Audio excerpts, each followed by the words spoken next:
नमस्कार, आपण पाहताय कोकणचं नंबर 1 महा चॅनल कोकण सात लाईव्ह. बातमीपत्रात आपलं स्वागत. सुरुवात करूया हेडलाईन्सनं. करूळ घाटाचं काम निकृष्ट दर्जाचं, संदेश पारकर यांचा आरोप. मराठा समाजानं व्यवसायानं आर्थिक प्रगती साधावी, नारायण राणे यांचं प्रतिपादन. आणि तर करूळ घाट अजून 3 महिने सुरू होणार नाही, वैभव नाईक यांनी सांगितली सत्य परिस्थिती. आता पाहूया सविस्तर बातम्या. करूळ घाटाचं काम निकृष्ट दर्जाचं झालं असल्याचा आरोप संदेश पारकर यांनी केलाय. पाहूयात.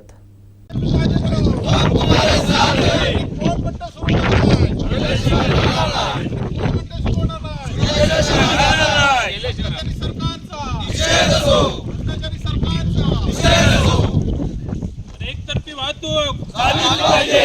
एकतर्फी वाहतूक झालीच पाहिजे. एकतर्फी वाहतूक झालीच पाहिजे. एकतर्फी वाहतूक झालीच पाहिजे. निकृष्ट काम करणाऱ्या ठेकेदाराचा निकृष्ट काम करणाऱ्या ठेकेदाराचा आज संपूर्ण जिल्हा शिवसेनेच्या वतीनं या ठिकाणी पाहणी करण्यात आली. खरं तर गेली 1.5-2 वर्ष हा रस्त्याचा प्रश्न याच्यामध्ये प्रलंबित आहे आणि या सोडवण्याच्या करता सातत्यानं शिवसेनेनं पुढाकार घेतला होता. सर्वात प्रथम हा रस्ता व्हावा म्हणून जवळजवळ 21 किलोमीटरची पदयात्रा वैभव नाईकांच्या नेतृत्वाखाली, खासदार विनायक राऊत साहेबांच्या नेतृत्वाखाली त्यावेळी काढण्यात आलेली होती आणि मोठ्या संख्येनं वैभववाडी तालुक्यातले लोक त्या सगळ्या पदयात्रेमध्ये सहभागी होते. त्यानंतर या रस्त्याबाबत वेळोवेळी आवाज वैभव नाईकांच्या नेतृत्वाखाली, सतीश सावंतांच्या नेतृत्वाखाली उठवण्यात आला आणि जवळजवळ 1.5-2 वर्ष झाली हा रस्ता त्या ठिकाणी बंद आहे. काम अतिशय निकृष्ट दर्जाचं आणि आमची सातत्यानं मागणी राहिलेली आहे की एकेरी वाहतूक जी पूर्ण झाली पाहिजे आणि हा घाट रस्ता जो पश्चिम महाराष्ट्राला जोडणारा आहे तो पूर्णत्वास आला पाहिजे. कारण जे पर्यायी व्यवस्था आहे, भुईबावडा घाट तो सुद्धा नादुरुस्त आहे, दादानगरी घाट हा सुद्धा नादुरुस्त आहे, आंबोली घाट हा सुद्धा नादुरुस्त आहे आणि हा करूळ बावडा घाट या रस्त्याची पाहणी आपण सगळे आता तुम्ही आमच्या बरोबर आहात याची पाहणी करताय. खरं तर एकेरी वाहतूक ही या लवकरात लवकर व्हावी ही आमची भूमिका आहे. पण आज आम्ही जेव्हा पाहणी केली त्यावेळी जवळजवळ मला तर असं वाटतं की जवळजवळ 4 महिने हा रस्ता पूर्ण होणार नाही अशी परिस्थिती आहे. तरी सुद्धा एकेरी वाहतूक करता येईल आणि म्हणून त्याच्यासाठी तातडीचा निर्णय हा प्रशासन स्तरावर, सार्वजनिक बांधकाम, नॅशनल हायवेच्या स्तरावर त्या ठिकाणी होणं गरजेचं आहे. आणि आम्हाला आज म्हणजे राजन तेली साहेबांनी जिल्हाधिकाऱ्यांची, वैभव नाईकांनी जिल्हाधिकाऱ्यांची आज बोलणं केलं.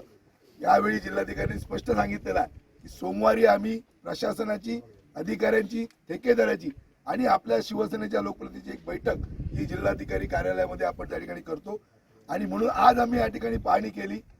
घाटाचं काम पूर्णत्वास जवळजवळ आलेलं आहे. घाटचा जो एरिया भाग आहे, पण उर्वरित जो भाग आहे शेवटचा हा सुद्धा त्या ठिकाणी पूर्णत्वास आलेला नाही.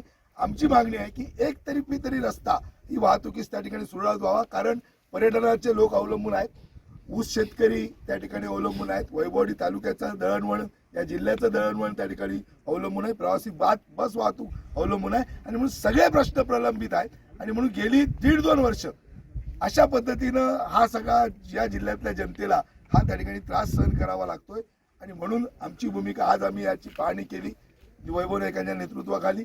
आज घाट त्या ठिकाणी पूर्णत्वास आहे, पण एकेरी वाहतूक ही लवकरात लवकर सुरू व्हावी ही शिवसेनेची या ठिकाणी मागणी. वैभव नाईक बोला. तर केंद्रीय मंत्री नितीन गडकरी यांची भेट घेणार असल्याचं राजन तेली यांनी सांगितलं. नेमकं काय म्हणाले राजन तेली, पाहूयात. रस्त्याची पाहणी केल्यानंतर जसं आता सतीश सावंत बोलले ती गोष्ट खरी आहे की देशात एकमेव उदाहरण असेल की पूर्ण रस्ता बंद करून काम चालू करणं. ठेकेदाराची आणि प्रशासनाची जबाबदारी होती की एका बाजूने तरी वाहतूक सुरू व्हायला पाहिजे होती, पण दुर्दैवाने ती झालेली नाही आणि म्हणून जिल्हाधिकाऱ्यांशी आता वैभव नाईक, मी आता बोललोय. सोमवारी त्यांच्याकडे बसायचं ठरलेलं आहे. सोमवारी जर ह्या बैठकीमध्ये जर निर्णय नाही झाला तर केंद्रीय मंत्री आदरणीय नितीन गडकरी साहेब यांनाही भेटून इथली वस्तुस्थिती, आता व्हिडिओ शूटिंग पण केले, बऱ्याच ठिकाणी निकृष्ट दर्जाचं काम आहे. घाटात जी काही रुंदी लागते ती या ठिकाणी दिसत नाही. तसंच बऱ्याच ठिकाणी जे त्याला प्रोटेक्शन वॉल आहे ती सुद्धा कमकुवत त्या ठिकाणी दिसते, बऱ्याच ठिकाणी झालेली पण दिसत नाही. आणि वैभववाडी ते करूळ मधल्या रस्त्याचा बऱ्याच ठिकाणी होणं पण बाकी आहे आणि म्हणून ते कॉन्ट्रॅक्टरचं स्पीड आहे हे स्पीड अत्यंत कमी आहे. ह्या सगळ्या गोष्टी आदरणीय गडकरी साहेबांच्या निदर्शनास आणून दिल्या जातील आणि वेळोवेळी जसं मग संघटनेच्या बैठकीत ठरेल, जर ही एकतर्फी वाहतूक जे सगळे पदाधिकारी म्हणतायत लोकांना विश्वासात घेऊन या ठिकाणी चालू करावी, जर चालू झाली नाही आणि जर चांगलं काम झालं नाही तर पुढे संघटनेच्या माध्यमातून वेगळ्या पद्धतीचे आंदोलन या ठिकाणी चालू राहतील. कॉन्ट्रॅक्टरने आत्ताच जे काही आपण जर बघितलं असेल तर कुठे काम चालू आहे कुठे बंद आहे, ही जी काही परिस्थिती एकदम धीम्या गतीची आहे, ह्याची 10 तारखेला काम चालू होईल असं काय वाटत नाही आणि म्हणून अजून स्पीड याचं वाढवावं आणि म्हणून जिल्हाधिकाऱ्यांकडे ही बैठक या ठिकाणी घेऊन तशा प्रकारचा मार्ग काढण्याचा प्रयत्न करतो. तर करूळ घाट अजून 3 महिने सुरू होणार नाही असं विधान माजी आमदार वैभव नाईक यांनी केलं आहे.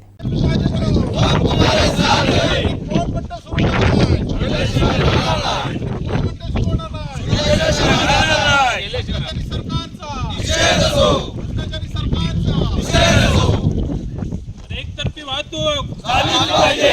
एकतर्फी वाहतूक झालीच पाहिजे. एकतर्फी वाहतूक झालीच पाहिजे. एकतर्फी वाहतूक झालीच पाहिजे. निकृष्ट काम करणाऱ्या ठेकेदाराचा निकृष्ट काम करणाऱ्या ठेकेदाराचा ज्याप्रमाणे रस्त्याची पाहणी केली सगळ्यांच्या सोबत आणि जिल्हाधिकाऱ्यांना विनंती केलेली आहे की आधीच्या जिल्हाधिकाऱ्यांनी हा रस्ता पूर्णपणे बंद करण्याचा आदेश दिला होता. आता घाटातला काही भाग पूर्ण झालेला आहे, उर्वरित भाग अजून अपुरा आहे, परंतु सिंगल लाईन लवकरात सुरू करावी आणि या ठेकेदाराने जो कालावधी दिला होता जो 1.5-2 वर्ष हा घाट आणि हा रस्ता पूर्णपणे बंद आहे आणि यांना कोण विचारणारच कोण नाही असं काही लोकांना वाटतंय. आम्ही विरोधाला विरोध करत नाही, तर आज संपूर्ण सिंधुदुर्ग जिल्हा असून देत, वैभववाडीची बाजारपेठ असून देत, ज्याप्रमाणे आज बंद होत चाललेली आहे आणि त्यामुळे हा घाट आता पर्याय व्यवस्था म्हणजे एक लाईन सुरू करून हा घाट सुरू करावा. कारण ठेकेदाराकडे पूर्ण काम तुमच्या आम्ही बघितल्याप्रमाणे येणाऱ्या 3-4 महिन्यामध्ये तरी पूर्ण काम होईल असं वाटत नाही. त्यामुळे एक लाईन तरी या ठिकाणी सुरू करावी. त्यासोबत जिल्हाधिकारी त्या अधिकाऱ्यांशी बोलून आणि ठेकेदारांनी एवढ्या गुंतवणूक राहू नये की आपल्याला कोणच विचारणार नाही, अधिकाऱ्यांनी सुद्धा एवढ्या गुंतवणूक राहू नये की आपल्याला कोण विचारणार नाही. तर आम्ही सर्वजण लोकांना घेऊन जर हा रस्ता सुरू झाला तर निश्चित जाब विचारू आणि आज आपण इथे आला त्याबद्दल आपल्या सर्वांचा आभारी. मंगेश लोके आणि नंदू शिंदे आणि सभापती आमचे स्वप्नील आणि युवा सेनेचे सगळे पदाधिकारी, खरं तर आपण सातत्याने या घाटासाठी आपण पुढाकार शिवसेनेत घेतो, त्यामुळे आपलं मनापासून अभिनंदन. कारण इतर लोकांना काही कारण असतील, काही अपेक्षा असतील, काही दबाव असतील, परंतु पत्रकार सुद्धा सातत्याने या घटनासंदर्भात आवाज उठवत आहेत आणि तरी पण हे निर्दश प्रशासन कुठेतरी ठप्प होत आहे. त्याला आता जाग आणण्यासाठी आपल्याला रस्ता उतरावा लागेल आणि त्याची सुरुवात आजपासून आम्ही केलेली आहे. मंत्री नितेश राणेंबाबत सुशांत नाईक यांनी भाष्य केलंय. नेमकं काय म्हणाले सुशांत नाईक पाहूयात. महाराष्ट्राला जोडणारा हा प्रमुख रस्ता आहे. वेळोवेळी शिवसेनेच्या माध्यमातून आम्ही आंदोलनं करून या घाट रस्त्याचा व्यापारीकरणासाठी सुरू करण्यासाठी, कारण या प्रमुख रस्ता असल्यामुळे व्यापारीकरण मोठ्या प्रमाणात पश्चिम महाराष्ट्रात या रस्त्यामार्गे होत आहे आणि खूप चांगल्या प्रकारचा रस्ता व्हावा याच्यासाठी आमची सगळ्यांची मागणी होती. आणि खरं म्हणजे आंदोलनं आम्ही 2-3 आंदोलनं ह्यामागे केलेली आहेत. त्यामुळे जेवढा रस्ता कॉन्ट्रॅक्टरच्या पाठी लागल्यामुळे एवढा रस्ता आम्ही या ठिकाणी करू शकलो आहे.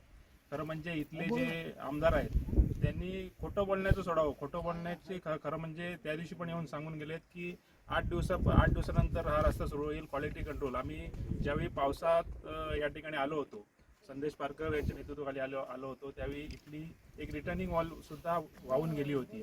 त्यामुळे कुठच्या क्वालिटीचा रस्ता झालेला आहे हा सर्वांनाच माहिती आहे. पण एकतर्फी वाहतूक चालू व्हावी यासाठी आमचा सगळ्यांचा प्रयत्न आहे आणि येत्या तेजी साहेब बोलले असतील आणि आमदार वैभव नाईक बोलले असतील त्याप्रमाणे कलेक्टर ऑफिसमध्ये येत्या सोमवारी बैठक होऊन त्याच्यातनं मार्ग निघावा. मार्ग न निघाल्यास शिवसेनेतर्फे मोठं आंदोलन छेडण्यात येईल आणि 8 दिवसात हा रस्ता चालू नाही झाला तर शिवसेनेतर्फे मोठं आंदोलन छेडण्यात येईल. या प्रकारचं सूतोवाच आम्ही या ठिकाणी करत आहोत. तर जिल्हाधिकारी कार्यालयासमोर ठिय्या आंदोलन करू असा इशारा सतीश सावंत यांनी दिलाय. पाहूयात. ऑक्टोबर महिन्यामध्ये सुद्धा मंगेश लोके असतील, वैभववाडी शिवसेना तालुक्याच्या वतीने खारेपटांच्या कार्यालयामध्ये ढोल बजाव आंदोलन झालेलं होतं. वारंवार या प्रशासनाला जाग आणण्याचं काम शिवसेनेने केलेलं आहे. पण ज्या सत्तारूढ पक्षाला या ठिकाणी इथल्या सत्तारूढ पक्षाला जनतेचं काही देणं घेणं त्यांना पडलेलं नाही आहे. आज जो ठेकेदार जो आहे, आज मला वाटतं ही पहिलीच ह्या कोकणातली घटना असेल की काम पूर्णपणे बंद ठेवण्याचं काम ह्या ठिकाणी जिल्ह्याच्या तत्कालीन जिल्हाधिकाऱ्यांनी केलं. मला वाटतं अशा पद्धतीने कुठचाही पूर्ण रस्ता बंद ठेवून काम चालू करण्याची प्रक्रिया कोणत्याही रस्त्यावर होत नाही. पर्यायी त्या ठिकाणी रस्ता चालू ठेवणे ही प्रशासनाची जबाबदारी आहे. या संदर्भात वारंवार आपण आंदोलन करतो. आता सन्माननीय वैभवजी नाईक, सन्माननीय राजनजी तेली यांच्याशी जिल्हाधिकाऱ्यांची चर्चा झाली. सोमवारी 12 वाजता त्यांनी प्रशासनातले या हायवेचे अधिकारी असतील आणि या ठेकेदाराशी या ठिकाणी संबंधित बैठक होईल. पण एकेरी वाहतूक या ठिकाणी त्यांनी तातडीने आज जी आहे ह्या असलेल्या 25 जानेवारीच्या आज वैभवजी नाईक यांना त्यांनी पत्र दिलं आहे की क्वालिटी कंट्रोल करणं, त्याची पाहणी करू आणि आम्ही तो रस्ता चालू करू. ही काय रेल्वे वाहतुकीचा किंवा एअरलाईनचा विषय नाही आहे. फक्त वेळ काढूपणा जो आहे, वेळ काढूपणा चाललेला आहे. क्वालिटी कंट्रोल जर म्हणाल तर मला वाटतं जवळजवळ 36% हे निकृष्ट दर्जाचं काम आहे. रिटर्निंग वॉल जर पाहिली नजरेने तर चांगला पाऊस जर झाला तर आतासुद्धा या रिटर्निंग वॉल पडू शकतील आणि म्हणून क्वालिटी कंट्रोलने सुद्धा ह्याची जी काही गुणवत्ता तपासते ह्या रस्त्याची गुणवत्ता तपासावी. पण ह्या जानेवारीच्या आत कोणत्याही परिस्थितीत ह्या रस्त्याची एकेरी वाहतूक ह्या प्रशासनाने चालू करावी, जिल्हाधिकाऱ्यांनी चालू करावी. आणि जर जिल्हाधिकाऱ्यांनी चालू केली नाही तर जिल्हाधिकाऱ्यांच्याच कार्यालयामध्ये शिवसेना ठिय्या आंदोलन ह्यानंतर केल्याशिवाय राहणार नाही. आता ही पाहणी करून आम्ही जिल्हाधिकाऱ्यांना सोमवारी भेटतो आहे. ह्यापुढे जिल्हाधिकाऱ्यांनी सुद्धा आम्ही सोडणार नाही आहे. AC केबिनमध्ये बसून त्यांनी फक्त आदेश काढण्याचं काम करू नये. इथल्या असलेला व्यापार पूर्णपणे, हॉटेल असेल, व्यापार पूर्णपणे बंद झालेला आहे. शेतकऱ्यांची जी ऊसाची वाहतूक जी आहे त्यांना 150 रुपये पर टनाला जादा वाहतूक त्यांना द्यावं लागते आहे. ह्या सगळ्या शेतकऱ्यांच्या व्यथा असतील ह्या सुद्धा आम्ही उद्या सोमवारी जिल्हाधिकाऱ्यांकडे मांडतो आहे आणि तातडीने येणाऱ्या 10 दिवसामध्ये जिल्हाधिकाऱ्याने एकेरी वाहतूक या घाटातली चालू करावी अशी आमची रास्त मागणूक आहे. आणि जर चालू केली नाही तर जिल्हाधिकाऱ्यांच्याच कार्यालयामध्ये आम्ही निश्चित त्या ठिकाणी ठाण मानून आम्ही या रस्त्याच्या संदर्भात बसणार आहोत. ठाकरे सेनेच्या पदाधिकाऱ्यांना करोड चेकपोस्टवरती रोखलं गेलं. त्यांना नेमकं का रोखलं गेलं पाहूयात.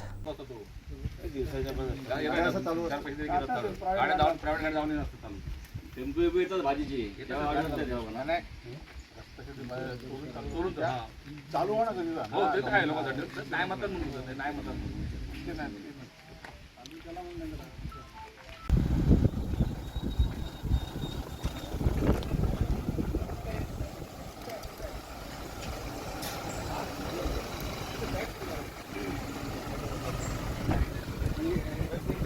वर्षभर तरी काम चालू होत नाही रे. हे नाव येऊ का टेकेवरच्या ह्या स्पीडला वर्षभर तरी काम चालू होईल आता. एक साईड चालू व्हायला अजून किती दिवस लागणार? आणि एक साईड तिथं चालू नाही चालू होणार नाही. 2 वर्ष आधी अजून आणि 2 वर्ष होईल. ते काढ ना, तू लावलं काढ ना. बोला लवकर जरा. काढून काढते. लावा ना ते, काढा ना ते. तू कसं बंद केलं ते? कसं बंद केलं तो गाडी गेल्यानंतर? तू बंद केलं, काढत काढून टाक.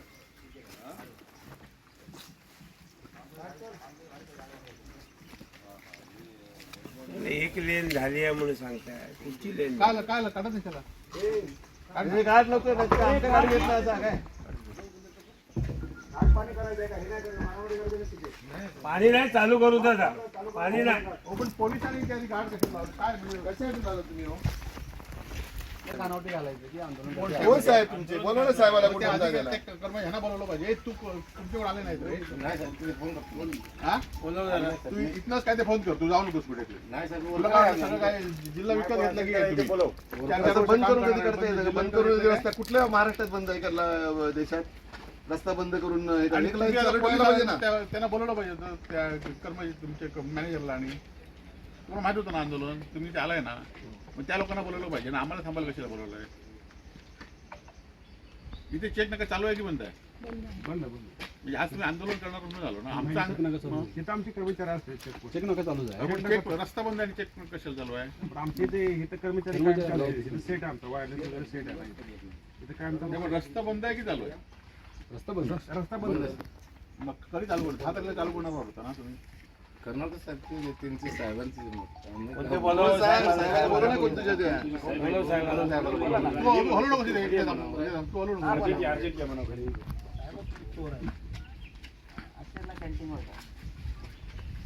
नाही तर हे भाई काय इतके चालू होतो नाही 2 वर्ष नाही. आपल्याला खारेपाटा लिखी दिली होती ना मागच्या 7 साल चालू होतं 2 महिन्यात 11 नोव्हेंबरला 17 नोव्हेंबर लिखी दिल्या त्यांनी. कोण विचारणारच नसल्यामुळे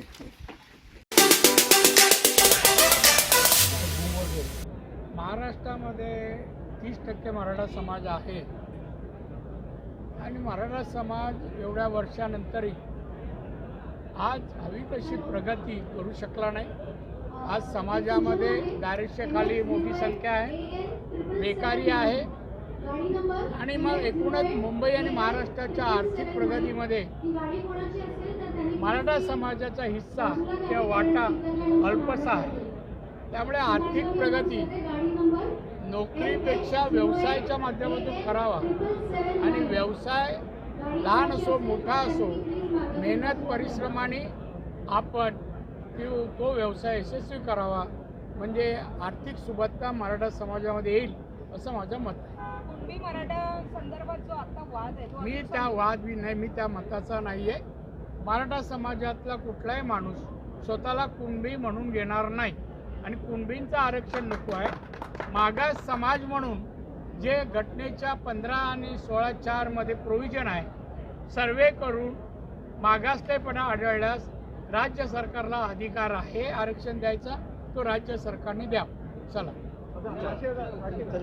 इंग्रजीचा बाऊ केल्याने मराठी माणसं व्यवसायात मागे असल्याची खंत मंदार भारदे यांनी व्यक्त केली. आता इंग्रजीचा विषय 2 विषय मला प्राधान्यानं मांडायचे आणि त्याचा जो क्रम होता तो क्रम लहाने सरांमुळे मला बदलावा लागला. तुम्हाला किस्सा सांगतो. मी ज्या वेळेला पूर्वी डॉक्युमेंटरी फिल्म बनवत असे त्यावेळेला एका आदिवासी भागामध्ये गेलो. त्या आदिवासी भागामध्ये एक झाडाच्या सालांपासून मुखवटे वगैरे बनवणारा कलाकार होता. त्याचं आम्हाला चित्रीकरण करायचं होतं. मी त्याच्या घरी गेलो तर मी बघितलं की त्याच्या भिंतीवर त्याचा पासपोर्ट लावलेला होता. आदिवासी जसा नेहमी आपल्या भागामध्ये असतात तसा वर संपूर्ण उघडा, कमरेला टॉवेल गुंडाळलेला आणि त्याच्या भिंतीवर पासपोर्ट, याचं मला विलक्षण आश्चर्य वाटलं. मी म्हटलं यार याच्याकडे कशासाठी, का पासपोर्ट का लावलाय, याच्याकडे का पासपोर्ट असेल. त्याला मी विचारलं की काय रे तुझं कसं काय, तू एवढ्या छोट्या खोपटामध्ये राहतोस, तुझ्याकडे हा पासपोर्ट आहे, त्या पासपोर्टवर शिक्के पण मारलेले आहेत, मी तू परदेशातही जाऊन आलायस, काय विषय. त्याला धड मराठी बोलता येत नाही, हिंदीचा पत्ता नाही. त्याला विचारल्यावर तो म्हणाला की मी एका सरकारच्या योजनेमध्ये कलाकार म्हणून मला लंडनला नेलेलं होतं. तिथे लंडनला गेल्यानंतर मग त्याने त्याचा अल्बम दाखवला. त्या अल्बममध्ये लंडनच्या राणी बरोबर काहीतरी बर्मिंगहॅम पॅलेसमध्ये तो बोलतोय असं त्याचा फोटो होता. ती पण ऐकते, हा पण बोलतोय. मला अजून आश्चर्य वाटलं. म्हटलं अरे तू कसं काय, मराठी तुला व्यवस्थित बोलता येत नाही, तू इंग्लंडच्या राणीशी काय बोलला असशील. तो मला म्हणे नाही तुमचं म्हणणं बरोबर आहे म्हणे, मला काय येत नाही म्हणे, मला इंग्रजी काही येत नाही, पण म्हणे मला मुखवटे बनवता येतात. तर ते जे मुखवटे मी तयार केले होते तर मला अधिकाऱ्यांनी असं सांगितलं की आपण एका प्रदर्शनामध्ये ते मुखवटे लावणार आहोत. ते मुखवटे जे आहेत ते मुखवटे बघायला कोणी आलं की ते विचारतील हाऊ मच. त्याने हाऊ मच विचारलं की आपण सांगायचं 5 पाउंड्स. तर म्हणे मला राणीने विचारलं की हाऊ मच, मी तिला सांगितलं 5 पाउंड्स. ती म्हणाली थँक्यू, मी म्हणालो थँक्यू. मला एक सांगा की कोणी हाऊ मच विचारलं की 5 पाउंड सांगायचं, याच्या पलीकडे इंग्रजी काय असतं, ते आपल्याला कशासाठी लागतं, आणि याच्या पलीकडे बिझनेस तरी काय असतं. आपल्या सगळ्या तमाम मराठी माणसांचा आणि विशेषतः ग्रामीण भागातून आलेल्या मराठी माणसांचा गेले 50-100 वर्ष असा समज करून दिला की आपल्याला जर इंग्रजी चांगलं येत नसेल तर आपण माणूस म्हणून जराही उपयोगाचं नाही. मग होतं काय, वारंवार असं दृष्टी आपल्याला लक्षात येतं की इंग्रजी बोलणारे फुलपाखरं सुद्धा जोरजोरात फडफड करतात आणि इंग्रजी न येणारी आपली वाघरं सुद्धा डरकाळी फोडायचं सोडून उगाच म्याव म्याव करत बसलेले आपल्याला गावोगाव सापडतात. जगाचा नकाशा असा समोर आणा. 36 देशांमध्ये मी देखील प्रवास केलाय. जगाचा नकाशा असा बघत बघत बघत बघत तुम्ही जाल तर तुम्हाला असं लक्षात येईल, जपान पासून सुरुवात करा, इंग्रजी येत नाही, वर या. रशियाचा अख्खा डावीकडून उजवीकडे पसरलेला रशिया बघा, इंग्रजी येत नाही. फ्रान्समध्ये जा इंग्रजी येत नाही, चायनामध्ये जा इंग्रजी येत नाही. एअरबस सारखं, म्हणजे मी त्या व्यवसायातला आहे म्हणून तुम्हाला सांगतो, एअरबस सारखं विमान बनवणारी कंपनी इंग्रजी येत नाही, फ्रेंचमध्ये त्यांनी बनवलेलं असतं. त्याच्यानंतर चायनामध्ये उतरा, इंग्रजी येत नाही. अख्खा पूर्ण युरोपमध्येही 3/4 युरोपला इंग्रजी येत नाही. आपण कोणाला घाबरत आहोत? आपल्याला एक म्हणजे मला फार ते आता गडकिल्ल्यांचा विषय निघाला म्हणून छत्रपती शिवाजी महाराजांचं एक फार सुंदर चित्र आहे. त्या चित्रामध्ये कुठला तरी इंग्रजी वकील आहे. तो इंग्रज वकील शिवाजी महाराजांना काहीतरी सांगतोय आणि महाराज ऐकताय किंवा त्याला आदेश देत आहे. मग मला असं लक्षात आलं की महाराज तर शिकलेले नव्हते. मग महाराज त्या वकिलाशी काय बोलले असतील? मग मला असं लक्षात आलं की इंग्रजी तर कोणालाही बोलता येईल, राज्य करता यायला पाहिजे. महाराजांना राज्य करता येत होतं म्हणून वकील त्याच्यासमोर असा उभा होता. आपला प्रॉब्लेम असा आहे की आपण इंग्रजी शिकायला जातो आणि राज्य करणं विसरून जातो. आपल्याकडे काहीतरी मौल्यवान असतं. मी हे इतक्या विस्ताराने का सांगतोय याचं कारण ज्या ज्या ठिकाणी मी महाराष्ट्रामध्ये ग्रामीण भागामध्ये मुलांशी बोलतो त्या वेळेला मला असं लक्षात येतं की फक्त इंग्रजी या एका विषयाने ते आपल्या कोशामध्ये जाऊन बसतात. ते येत नाही म्हणजे आपल्याला काही समजत नाही असं ते स्वतःला मानत राहतात आणि त्याचा आपला स्वतःचा कॉन्फिडन्स जो आहे तो ते सर्वथैव गमावून बसतात. तर माझी तुम्हाला विनंती आहे की शिकायचंच असेल तर राज्य करायला शिका. इंग्रजी बोलण्यासाठी माणसं ठेवता येतात, हे आपण वारंवार पाहिलेलं आहे. की अशी शेकडो उदाहरणं मी पाहिलेली आहेत, तुम्ही पाहिलेली असतील. की एखादा उत्तम डॉक्टर आहे, उत्तम MBBS करून त्याला चांगले मार्क मिळाले आणि तो डॉक्टर झाला आणि आयुष्याच्या मधल्या टप्प्यावर आल्यानंतर त्याला जेव्हा विचारलं की अरे राजा तू खुश आहेस का, तुला छान आनंद मिळतोय का, तर तो मला असं सांगेल नाही यार मला ऍक्च्युली ना मला बासरी वाजवायची होती आयुष्यभर, पण मला बासरी वाजवायच्या ऐवजी मी असंच माझ्या आई बापाचं ऐकलं, त्यांना मला वाटलं की याला काय वाटेल त्याला काय वाटेल याचा विचार केला आणि मी MBBS झालो, पण मला स्वतःला मात्र बासरी वाजवायला आवडते. फेल झाला ना तो डॉक्टर, काय त्याचा उपयोग? असं तुमची स्वतःची काही बासरी आहे का? तुम्हाला मनापासून असं काही वाटतंय का? तेच करा. सायबर गुन्ह्यांबाबत सर्वांनी जागृत राहावं. यात कुणाची फसवणूक झाल्यास तात्काळ 1930 या क्रमांकावरती संपर्क साधावा, जेणेकरून पोलिसांची आपल्याला मदत मिळेल, असं आवाहन सिंधुदुर्ग नगरी पोलीस ठाण्याचे पोलीस निरीक्षक लवेकर यांनी केलं आहे. फेसबुक असेल, व्हॉट्सअप असेल, इंस्टाग्राम असेल किंवा वेगवेगळे अजून काही ॲप असेल, त्याच्या थ्रू आता सध्याच्या नवीन काळामध्ये यंग जनरेशन असेल किंवा नवीन काही फ्रेंड्स असतील यांना व्हिडिओ कॉल केले जातात.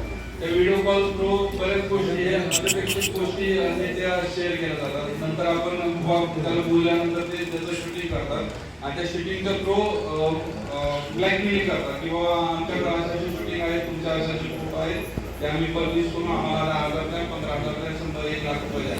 तर अशा गोष्टी शक्यतो टाळा. जर व्हिडिओ कॉल समोरून फोन करत असेल तर तुमचा खरंच ओळखीचा आहे का हे खात्री करा. शक्यतो कोणत्याही व्हिडिओ कॉल आणि मेसेजला तुम्ही रिप्लाय देऊ नका. आणि जरी असं काही झालं चुकून तुमच्याकडून होऊ नये अशा अपेक्षा असं झालं तर ती बाब तात्काळ पोलिसांच्या निदर्शनाला आणून द्या. फेसबुक वगैरे असेल तर ते आपण ब्लॉक करून टाकू, ब्लॉक करता येतात. बाकीचे काही इंस्टाग्राम किंवा अजून काही ॲप असतात ते पण ब्लॉक करण्याची शक्यता जास्तीत जास्त आहे, ते पण करू शकतो. तर ह्या 2 गोष्टी सायबर क्राईमच्या अनुषंगाने महत्वाच्या आहेत. महत्वाचं सगळ्यात आहे की तुमचं पैसे आर्थिक नुकसान होऊ नये. त्याच्या व्यतिरिक्त आम्ही आमचं पोलीस प्रशासन हे प्रत्येक नागरिकांना चांगली सुविधा द्यावी. प्रत्येक नागरिकाला काही अडचणी असतील तर त्यांना 112 डायल 112 हा टोल फ्री नंबर आम्ही पब्लिश केलेला आहे. जास्तीत जास्त लोकांपर्यंत आम्ही पोहोचवण्याचा प्रयत्न करत आहोत. हा टोल फ्री नंबर 112 हा नंबर असा आहे, जेव्हा केव्हा तुम्हाला गरज पडेल, आवश्यकता पडेल पोलिसांची किंवा इतरही कोणतेही इश्यू असेल तर तुम्ही तात्काळ ह्या नंबरवर कॉल करा. तुम्हाला लवकरात लवकर मदत आमची पोलिसांची त्या ठिकाणी मिळून जाईल.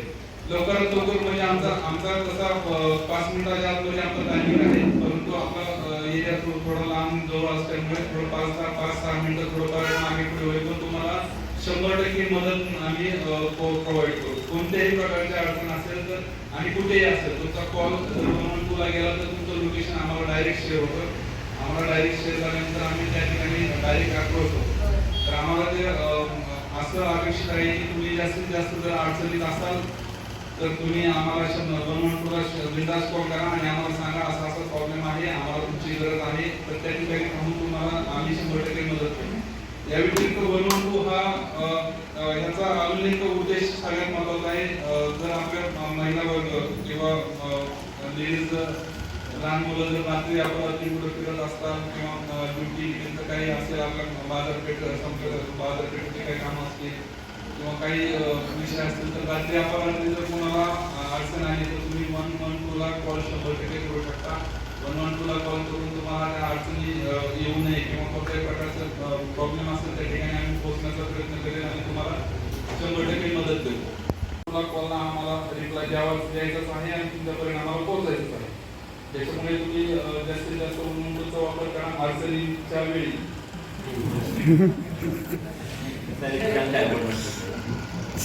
आमच्याकडे एक वर्षापूर्वी इकडे ॲक्सिडेंट झाला आणि 112 ला येते वॅगनरने फोन केला.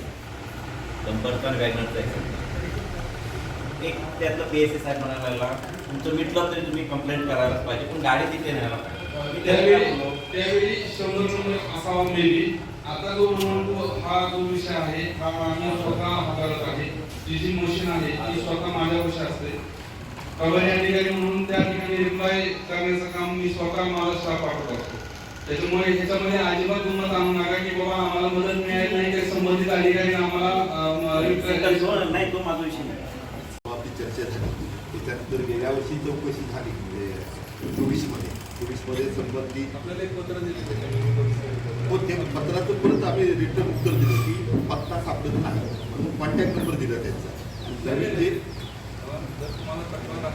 ते साहेब आमचा म्हणण्याचा उद्देश कसा आहे, तुमच्याशी परवा बोललो ग्रामसभेमध्ये जो विषय झाला की पत्ता म्हणजे त्यांचं हेडक्वार्टर जे राहतात ती कसाला राहतात. ग्रामस्थांचं म्हणणं आहे जर तुम्हाला ती व्यक्ती सापडत नाही तर तिला जिल्हा परिषदची कामं कशी मिळतात. हा स्टेटमेंट झालेला आहे. माझं असं मत आहे त्याच्यामध्ये एफआयआर जर दाखल करण्याची आवश्यकता असेल तर आपला एक व्यक्ती माझ्यापाशी लगेच पाठवा, मी लगेच तक्रार दाखल करतो आणि त्याचा तपास घेतो. ठीक आहे. शेवटी ठळक घडामोडी पुन्हा एकदा. करूळ घाटाचं काम निकृष्ट दर्जाचं, संदेश पारकर यांचा आरोप. मराठा समाजानं व्यवसायानं आर्थिक प्रगती साधावी, नारायण राणे यांचं प्रतिपादन. आणि तर करूळ घाट अजून 3 महिने सुरू होणार नाही, वैभव नाईक यांनी सांगितली सत्य परिस्थिती. बातमीपत्रात वेळ झाली ते थांबण्याची. पाहत राहा बदलत्या कोकणचा बुलंद आवाज. कोकणचा नंबर 1 महाचॅनल कोकण 7 लाईव्ह. धन्यवाद.